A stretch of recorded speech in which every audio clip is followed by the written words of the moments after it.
Yo guys, what's up? Jan Totep. So ngayon, nagbababad muna ako ng mga damit ko. And ito, yung nakarampang ginamit ko. So ginagawa ko, binababad ko muna sila kasi may water discipline kami. Ang ginagawa nila sa washing machine is 12 to 15 minutes lang yung pag-operate niya. So medyo hindi malilinis yung damit, diba? So ang ginagawa ko, binababad ko na lang siya ng buong gabi na may sabon. Then yung gagawin ko, ilalagay ko na lang siya doon sa washing machine mismo na hindi ko na siya lalagyan ng sabon. So parang doon babanlawan na niya. Then yun na, kasama na yung parang pagkusot na rin.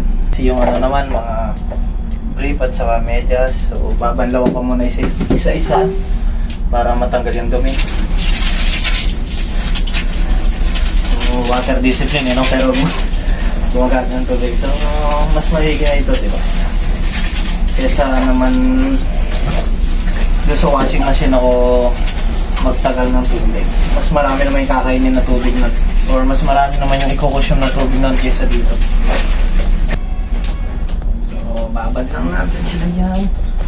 Bukas na umaga na natin sila pipigaan. So malinis naman yung tiles ko. Nililinis ko yan kada umaga. Pagkatapos maligo, binubuhos ko ngayon ng tubig. Kaya para hindi naman kayo magano.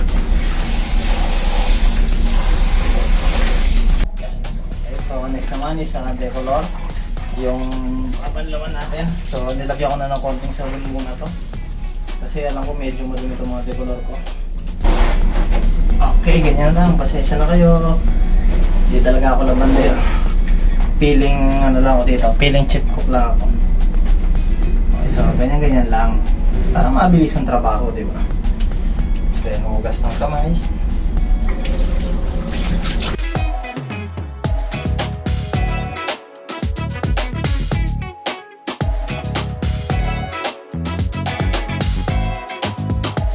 Yan, so lalabhan na natin. So dito na tayo sa laundry. Ay! Washing machine namin, 3. May mga damit pero walang timba. So i-off muna natin, di ba yan? 15 minutes. Tapos ito 12 minutes to. So kabilang ko din sa salang.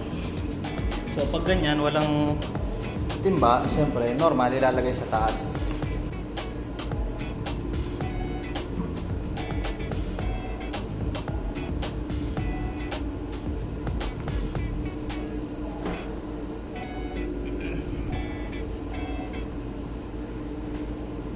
Sorry pero nahulog yung mga gamit mo.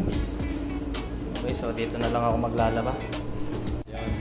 Okay, so dito po yung mga dryer namin saka mga sampayan ng coverall. Sabi mo doon 8:30 na patayin. 8:30. Oh. Ano lang naman yun?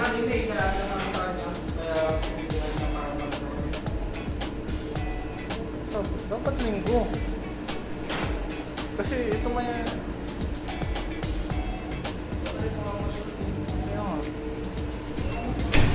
Oo, sige. Sabihin mo lang ano. Ito lang akong sakto na ako nakapaglagay. Sana matapos magbanlaw. Pero okay, so nakalagay kasi doon Sunday. Pero Saturday nung pinuksan. Bihira lang yung maglalagay ng Saturday ng mga dahil lunch may trabaho ng mga tao.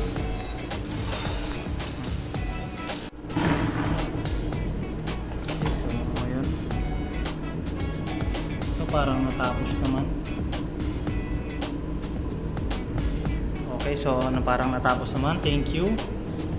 Akala ko pero itong isa may tubig.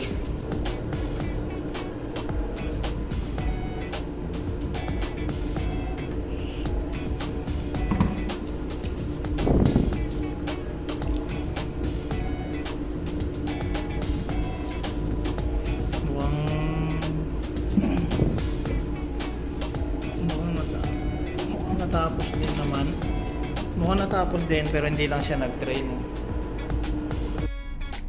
Yan, so yung mga puti natin natapos, na-dry, pero itong mga decolor medyo basa pa, so dito ko muna sila isasampay sa banyo, didiskartehan ko na lang.